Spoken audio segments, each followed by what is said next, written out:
Hey guys, what's up? It's me, Jonathan, and welcome back to Money Talks, where we want to offer you financial information and meet you where you are financially so that you can stick to your budget, manage to pay off your debt, and begin to save on your path to building wealth. Today, guys, I want to offer you 5 investments you should make to make yourself wealthy this year, or put yourself on the path to being wealthy. If this is your first time joining me here on the channel, go ahead and hit that subscribe button and you'll be notified every time I upload a new video. So guys, so often there's so many things that you can do, but what are things that you can take advantage of to really get yourself in the right mind and spirit, and actionable things that can really make a benefit for you right now? And because of where our economy is right now, there are a lot of opportunities that you should be taking advantage of right at this moment.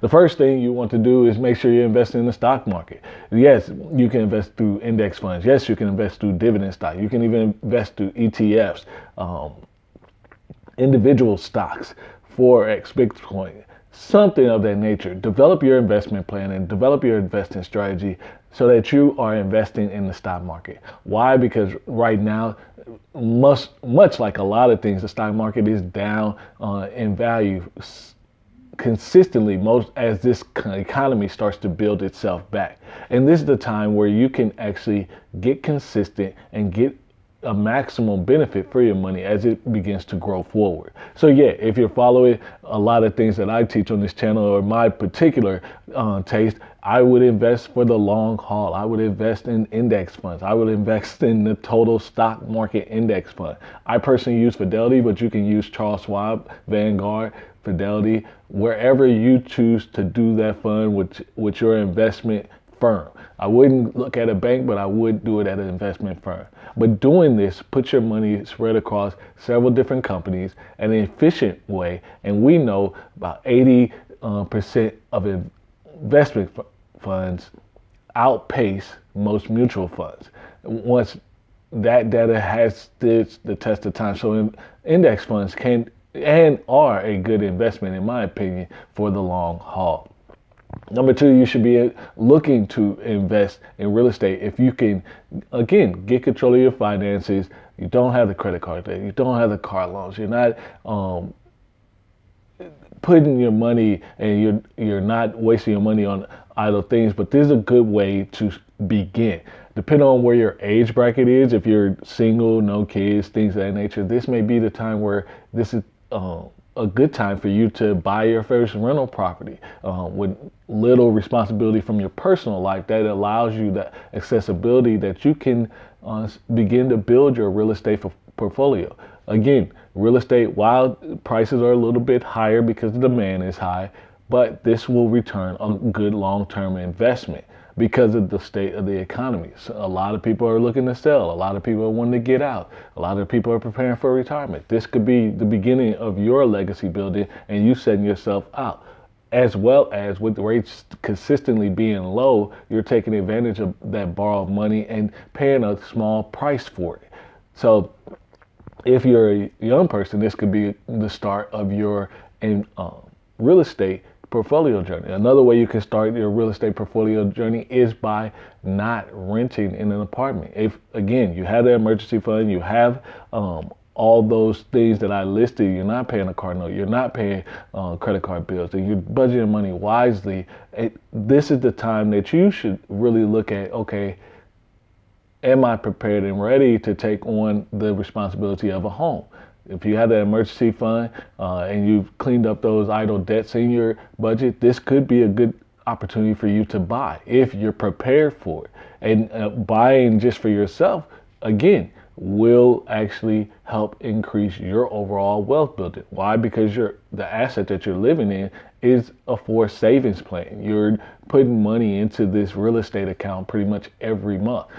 That's one way it's growing wealth for you. The second way it's growing wealth for you is that house will increase in value. Now, it's not a rental property, so you won't be making cash on it unless you rent it out, rooms, things of that nature. But if you have a family, that's a good way for you to build wealth while at the same time you're investing in the stock market to actually get yourself going. These are things you actually need to do because the fact is, no matter what circle you're in, the same mix still applies. Number 3, you want to look at how you can, number 1, maximize your income.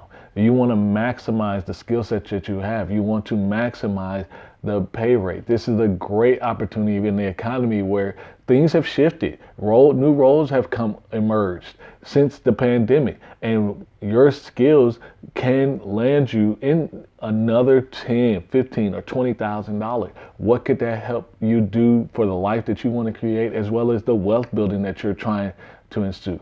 Because the fact is, it's about, can you find that comfortable place in your personal finance, in your personal journey, where you're growing your income, but your lifestyle is such that you're not feeling so constrained by the goals that you have set for yourself. And no, this is not about trying to make up lost time. This is about maximizing your best asset for building money, which is your income. You need income to make all these things grow. So how are you maximizing that right now?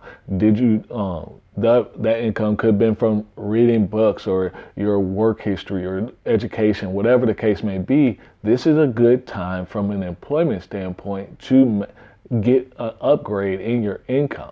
This is a good time to get an income in your employment journey, because a lot of employers are overlooking the fact of how long you've been out of work, because everything is just due to the pandemic.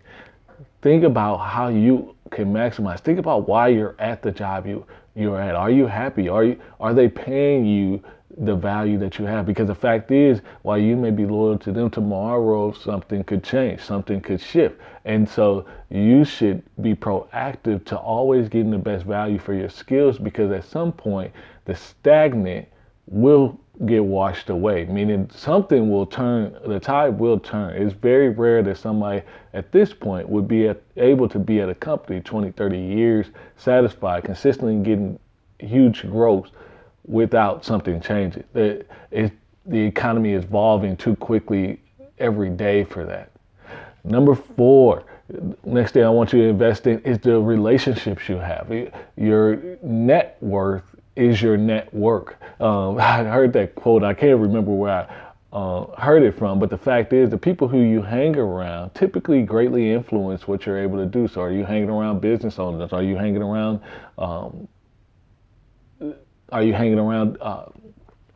people who are striving to increase their career? Are you hanging around people who are about developing quality relationships, treating you in a healthy fashion, speaking with you with respect, supporting you in the way you need to support, and holding you accountable to things that you said you want to do?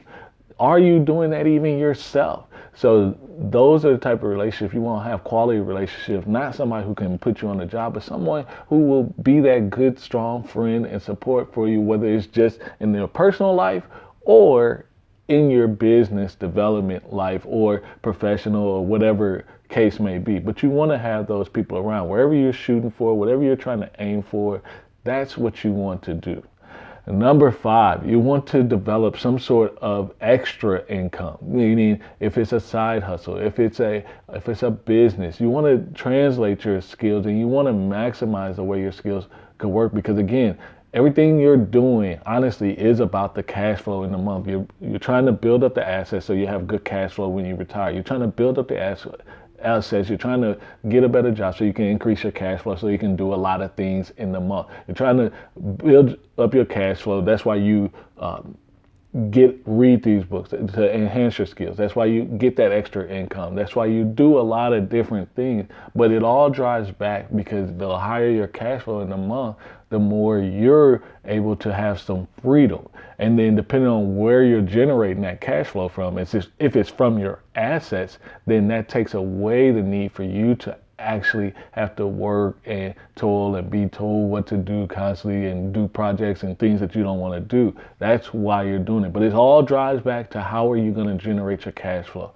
Is it too late for you to do any of these things? No, you should do one, not just one, you should do all of them. But maybe you're later in your career. So I would advise you to say, you can still maximize and have your wealth building, but it may look different. Maybe you don't invest in the stock market for 20 some years. Maybe that's not an opportunity that you want to pursue, or it's not an opportunity that you like, but you could still have a couple of rental properties. You could still have a business that's generating you some cash flow to where it makes your life a little simpler. There is no cookie cutter approach with this personal finance wealth building journey.